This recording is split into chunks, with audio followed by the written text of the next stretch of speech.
Boy. I've seen this language before.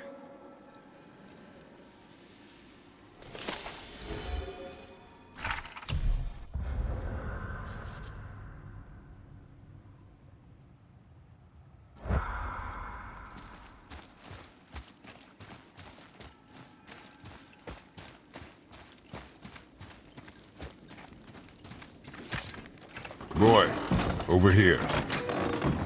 It says his name is Hrungnir. Mother told me about him. A giant warrior made of stone. Looks like he was in a pretty big battle.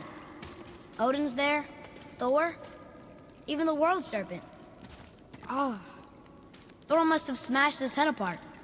See? But look, Hrungnir's body squished him. Idiot.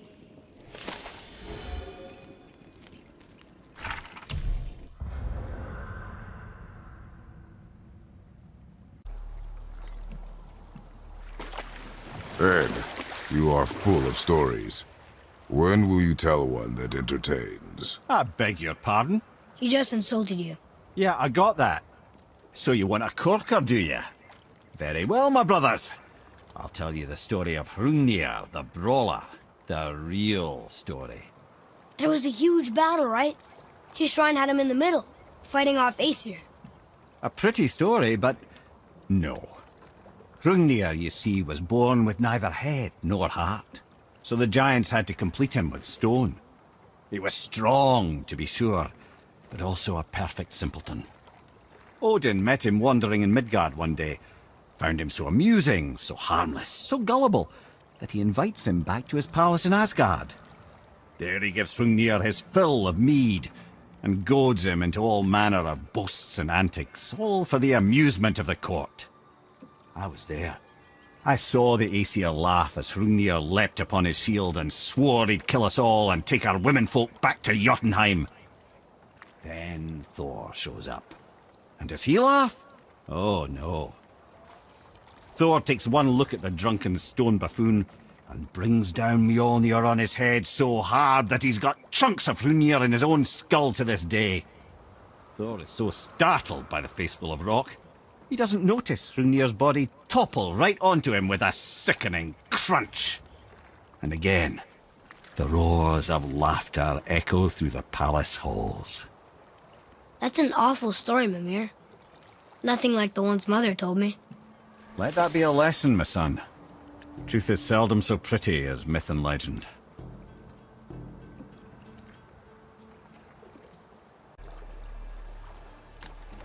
Mímir, you never told us what Magni and Modi had to do with Hrungnir. Oh, yes. Well, what happened after Hrungnir fell slain upon Thor was that nobody in the court could get the stone body off of him. Thor was no use at this point, his brain rattled, his breath shallow, but none of Odin's men were nearly strong enough to help. Then enter little Magni and Modi, no taller than shrubs, and while nobody but myself was looking, they flipped over Hrungnir's corpse and freed their father.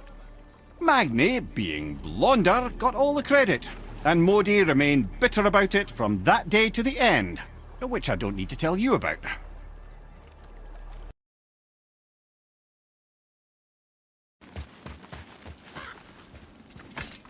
Look here. Another. It's Skadi. Mother liked her.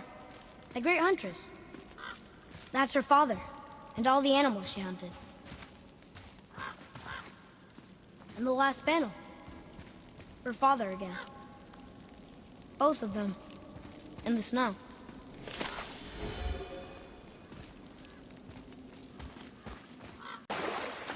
Ymir, what can you tell me about that giant lady with the bow? She was called Skadi, Queen of the Hunt. Her father was Thiotzi, who could take the shape of any wild creature, and taught Skadi how to hunt them all. From the ribs of pack beasts, she fashioned second feet, allowing her to glide upon the snow so no animal could evade her. She became a huntress beyond compare, even to any god. Odin himself wanted her for his bride, believing she would bear him strong sons. But she spurned his affections, and for that insult, Odin vowed revenge. it was put forth that the Aesir were plagued by an eagle who would steal the precious golden apples of Idun. Not even the finest archer among the gods could bring it down. Odin knew that Skadi could not resist the temptation to prove herself superior, and so she joined the hunt. Skadi tracked the eagle as it flew where she alone could glide, and loosed an arrow from her unerring bow. When she collected her quarry, she found no eagle at all, but her own father, poor Thiotzi, slain by his own daughter. She was overcome with grief and shame, for there is nothing nature so reviles as a child who kills their parent. Skadi succumbed to her fate as winter's blanket fell, holding her father as the mountain held her in an embrace to last eternity. Well, that was sad. Aye. There aren't many happy endings for the giants, I'm afraid.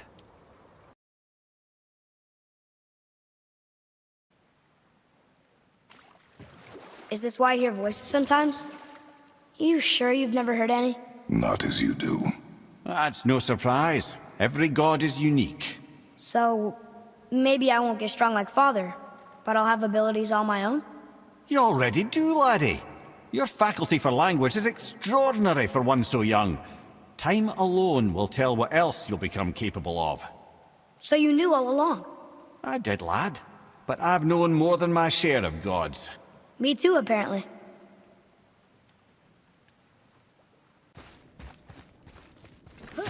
Another one here. Look! It's the World Serpent. He's so much bigger than I imagined. Oh, look! He bit Thor!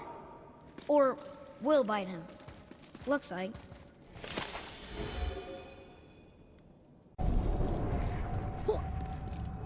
Ymir, what else did the serpent tell you when you spoke? Kinda sounded important.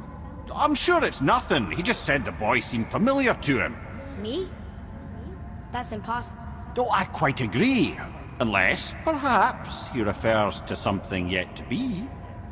It is said that when Jörmungandr and Thor battle at Ragnarok, their clash so violently shakes the tree of life that it splinters, casting the serpent backward through time, even before his own birth. What? That is madness. Well, I did say not to concern yourself.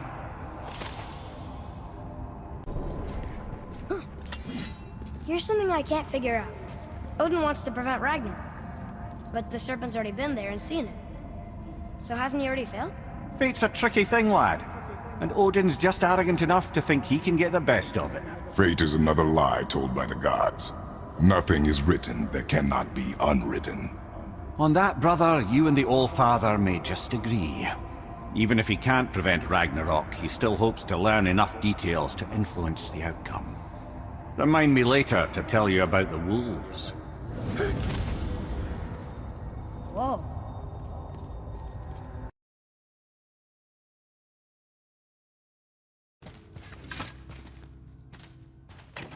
Another one here. This one's called Ymir.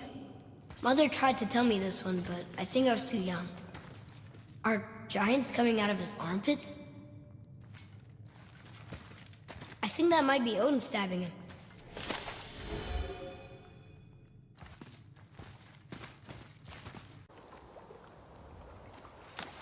I have a question. If Ymir was the first giant, where did he come from? In the beginning, there was Gnungagop, the Great Void. There were no realms yet, only primordial forces. There was fire, and there was ice. And there in the void they met and produced... Water? More than water.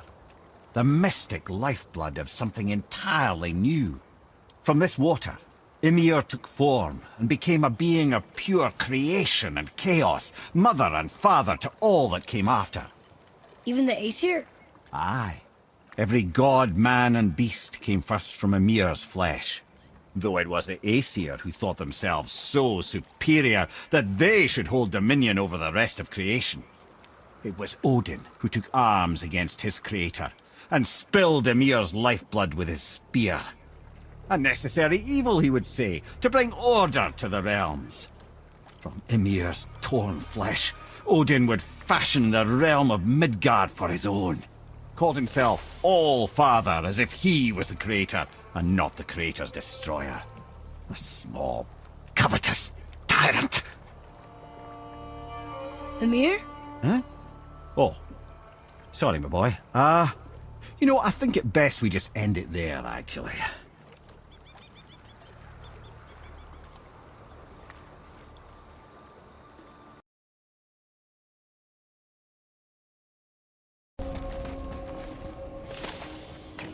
Another one here. This one's called Surtr. Must be a fire giant. Aye, the first and original. Makes a flaming sword. A weapon of legend. He fights Thor and Odin. But is that the past or the future? That may be a matter of perspective.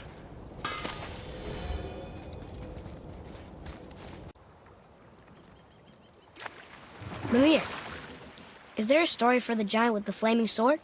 Surtr the Brave? Of course. We've spoken so much of frost giants. It's about time we instead met the most fiery giant of all. Back when Ymir first emerged from Ginnungagop, it was Surtr who followed next. He came from Muspelheim, the fire realm, bringing heat to the young cosmos, conjuring the sun from his primordial flame. But let's come back to that flaming sword, shall we? Surtr the Brave forged his sword of flame for one purpose alone: to burn down Asgard when Ragnarok comes at last. His destiny is to fall at the hands of Thor and Odin, but in so doing, strike the blow that leaves their realm in ash and ruin. And from that destruction, the world can be born anew. Until then, alone he waits in Muspelheim, never sleeping, ever honing his fiery blade. Brave, generous Surtr, who knows he lives but to his doom. All because he chooses to serve a grand cycle so much bigger than himself. To truly embrace your purpose and the patience and sacrifice it demands is to ensure your day will come. Do you think we'll be there when that day comes? I've seen enough of war between the gods, but you, little brother, who can say?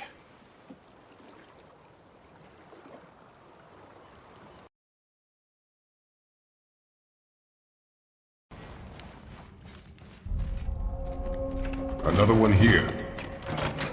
Ah, you know this one, don't you? It's Thamu, the giant stonemason. Is he building a wall around Jötunn? It was to be his masterwork. He only wanted to protect his people. Too bad the first part got burned. I prefer the last panel was burned. Such a senseless pity. Mímir, you never told me what happened with the stonemason's son. Hrungnir, son of Thamur.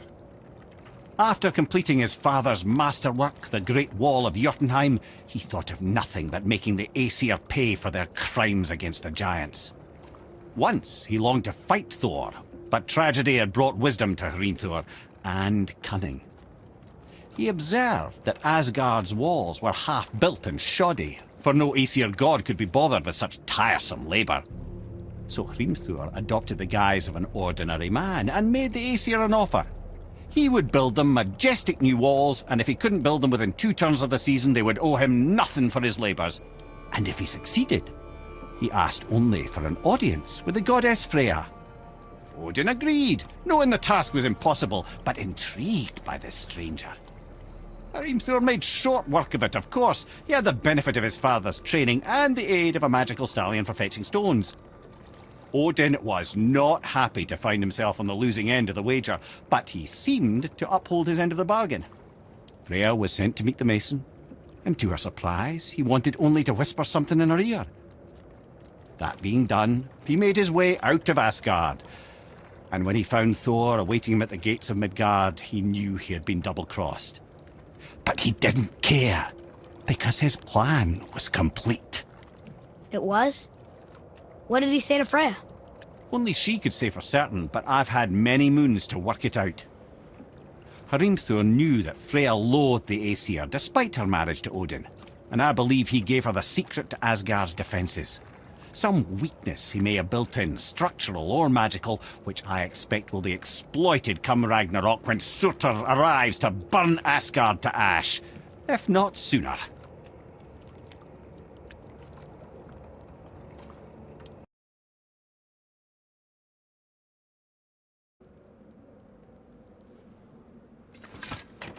Here, boy. Another one.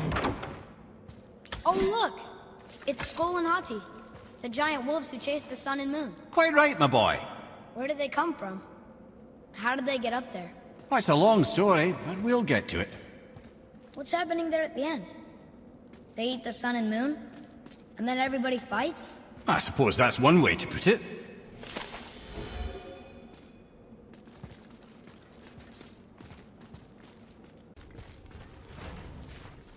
Look! It's the wolf giants. Sköll and Hati. That's right. The bringers of day and night. Ragnarok begins when they catch the sun and moon. Right? Did Tyr know them? I don't know. Like them well enough to cover a massive wall in his vault with them, though.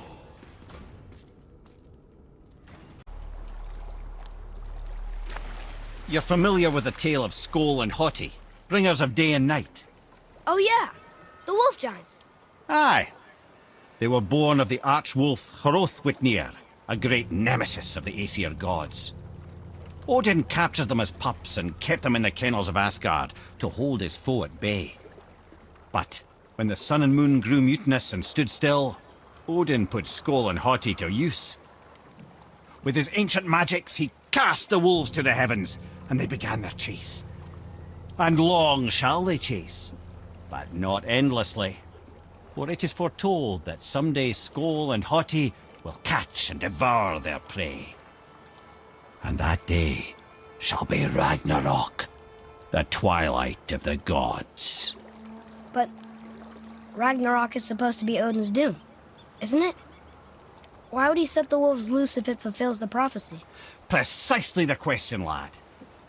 It's always about control. The wolves determine when Ragnarok begins, and now he controls the wolves. A battle fought on his timetable is a battle he better stands to win.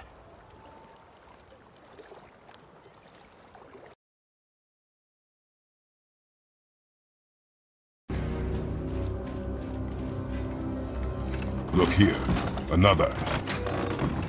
This one is Thrym, a frost giant king. Correct. A cunning one as well. Is that Mjolnir? Did he steal Thor's hammer? Aye, for a time. A lot of these seem to end with Thor killing them. Imagine that.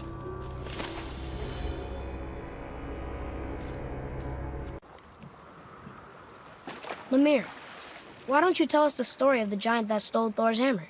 Happily, my boy. It involves your friend Freya, too, though I don't expect it's one she'd enjoy being reminded of. The giant was called Thrym, and he proved cunning enough to make off with Mjolnir while the Thunder Lummox slept. Sadly for Thrym, he didn't always think with his brain. Though he had robbed the greatest giant killer of his greatest weapon, he offered to trade it back to the Aesir in exchange for Freya as his bride. Now, at this point, Freya was married to Odin, and Odin, frankly, would have traded her for a sufficiently strong mead, but he saw an opportunity here. Thrym's palace was in Jötunheim, and only giants know the way. By agreeing to the marriage, they'd have to escort Freya back to their realm. So, Odin coerced Freya into using her Surtr magics to conceal Thor, so he could sneak along with her and infiltrate Jötunheim.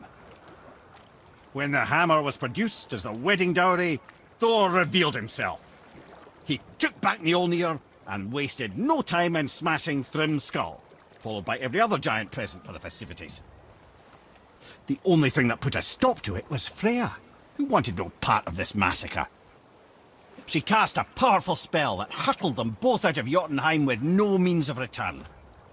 Odin was livid, hoping that Thor's foothold in Jötunheim would become his own. And oh, would he ever revenge himself upon Freya? What is the point of this story, Head?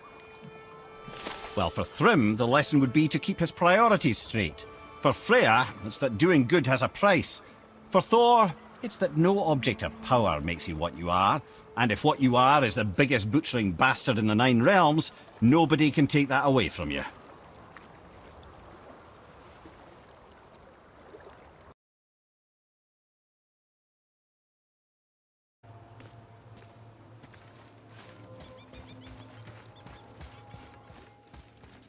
Huh. It's kind of run down in here. What did you expect? I don't know. Less ruin, I guess? Maybe the throne room's in better shape. Look here. Another. Starkather. Wow. That's a lot of arms. That's fair to say. 6, 7, 8? Could he shoot 4 bows at once? More of a swordsman. He did only have the 2 eyes. It looks like Thor cut him down to size. It's what he does.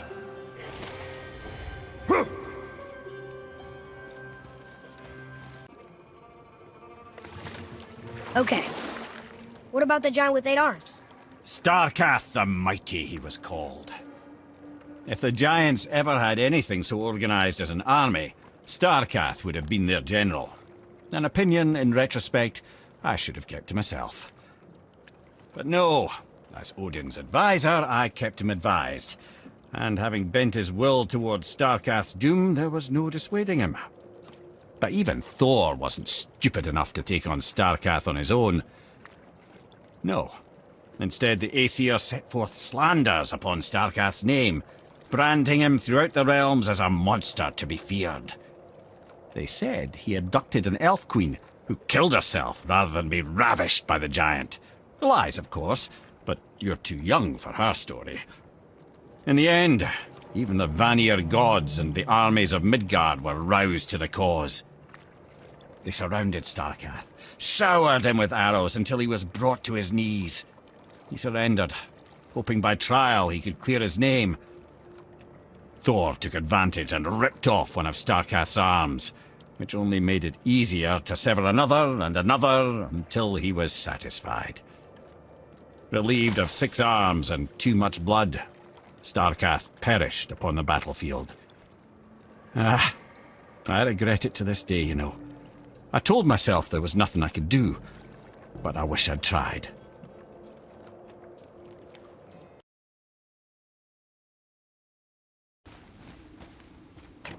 Here, boy. Another one. It says his name is Bergelmir. I think Mother said he was the king of the giants. Aye, that he was. And quite a bit more. Looks like he had a lot of kids. That, little brother, is what we call an understatement. He's dead, but nobody killed him. Do giants die from old age? They may, though it's rare among the legends.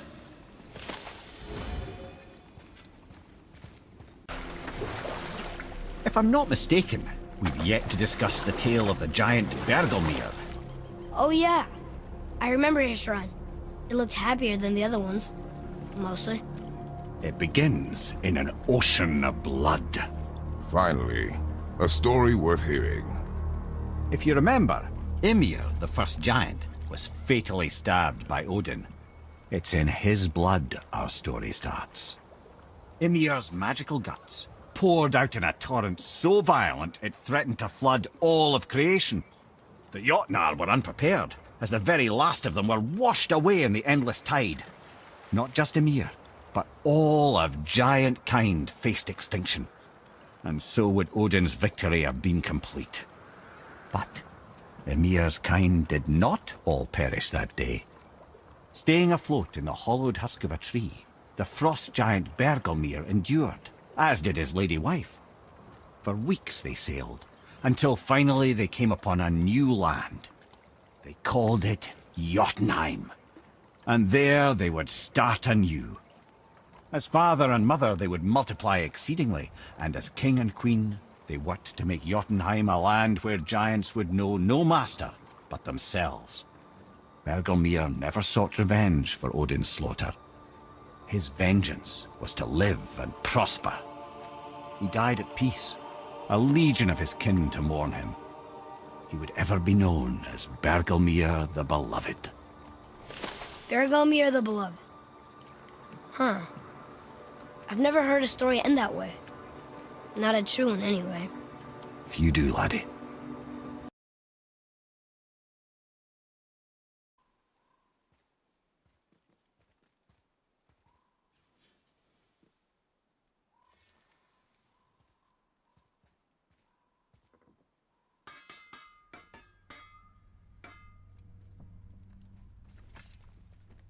Another one here. This giant's a sorceress. Her name is Groa. Groa, the Knowledge Keeper. Looks like she had visions. Aye, as an augurer she was unsurpassed. Did Odin kill her for her book? Oh, remind me to tell you that story.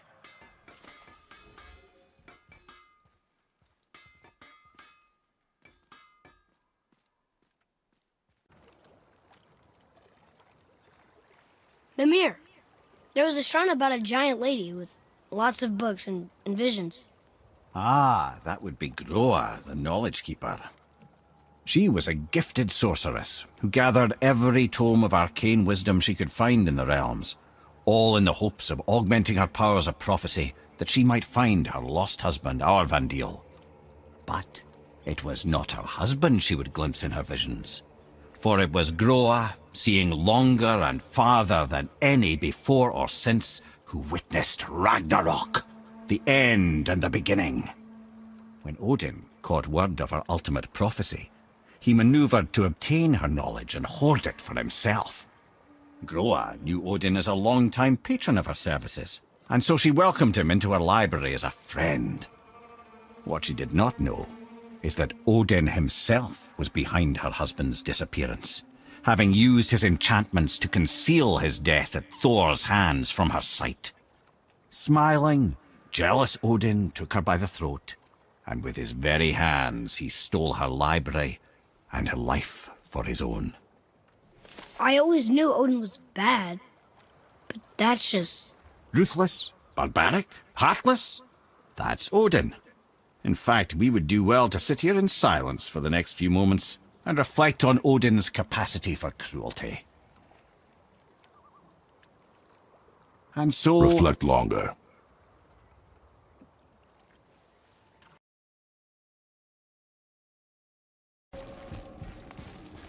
Another one of these. It's Tyr, but the middle panel is missing. Wait, I thought Tyr was a god, not a giant. Aye, but he was loved by everyone, including the giants. Other than me, he was the only one they gifted with their special sight. Hey, I wonder if the giants left a triptych about me somewhere too.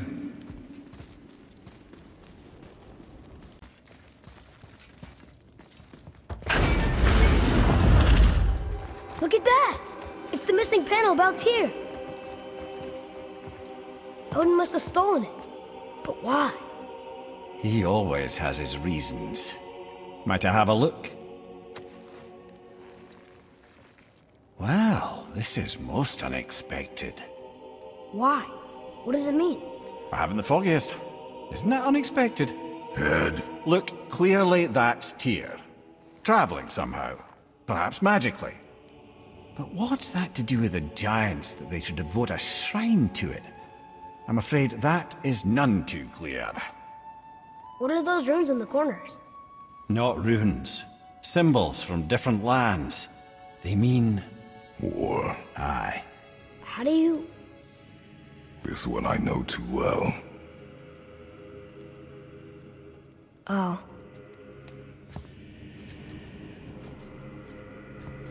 His eyes. They are jewels. Like yours.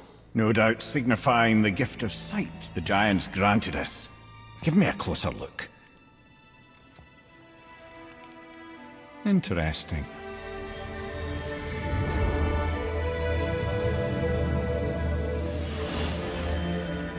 Very interesting. What is that? Secret plans concealed by Tyr so none could access but him, and those few others the giants trusted.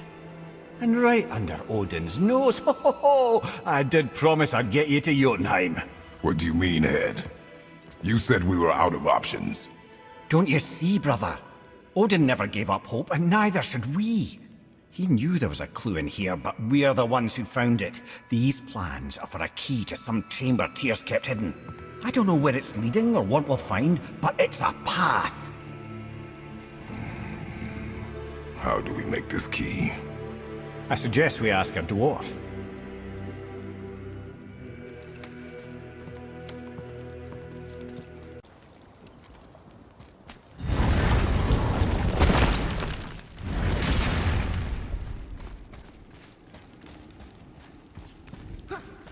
Here we go again. Read it. Death itself I swallow, to spring forth life tomorrow. Oh, I like that one. I wonder if I wrote it. The bull's answer. In plain sight. It says Earth. Go. Yeah.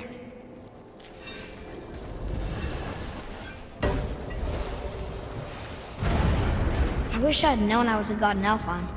I wouldn't have felt so bad about killing so many elves. Well, I'm not sure that's the lesson.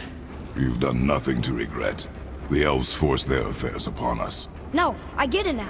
We had god things to do, and they were in the way, dragging us into their little problems. Again, are we just leaving that there?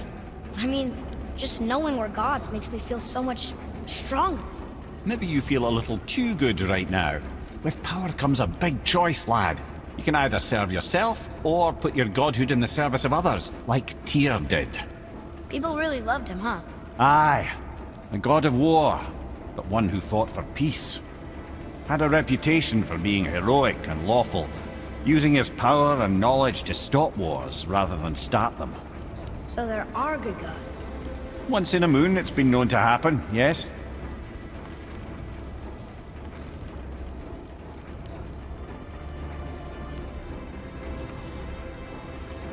This one mentions places I've never heard of. Seems Tyr really liked to travel. Tyr believed the mind, not might, was key to preventing war and chaos. And he also knew visiting other cultures would give him perspective staying in one place could not. While Odin always hoarded knowledge, guarding it jealously, Tyr was open and sharing with his learning and his wisdom. For this, mortals adored Tyr, showing their love by bringing him gifts the world over.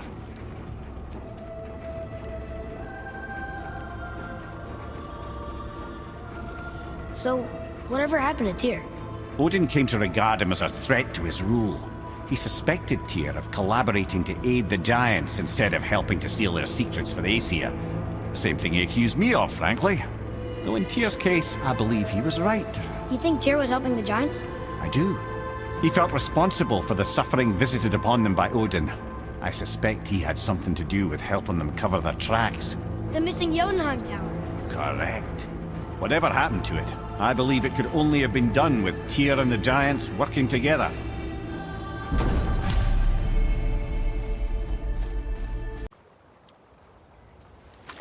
Mímir, why did you say Tyr felt responsible for what Odin did to the giants? There was an incident shortly after the forging of Mjolnir, when Tyr arranged a diplomatic meeting between Odin and the giant kings. Well, this was when the Long War was young, when victory was still a thing dreamed of, and the Jötnar might have tipped the balance between Aesir and Vanir. Odin had persuaded Tyr that the hammer was merely a deterrent, a means to broker peace from a position of strength. Tyr was hopeful to convince all parties they would prosper best through peace. He knew the giants were deeply concerned about the hammer, a super weapon in hands they did not trust. But they trusted Tyr. Tyr always believed the best in people, and taking Odin at his word in his desire for peace, he brought the Raven King to Jotunheim. From there, things unraveled quickly. The giants anticipated Odin's trickery and exposed his true agenda to spy and steal their secret wisdom. With magics, they expelled Odin from their realm and cursed him never to return. Frustrated, Odin visited his fury upon the giants of Midgard.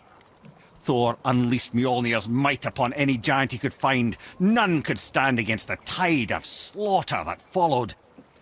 And at last, it seems, with Tyr's aid, they retreated. The tower disappeared, no giants could be found in Midgard, and no man nor god has set foot in Jotunheim since.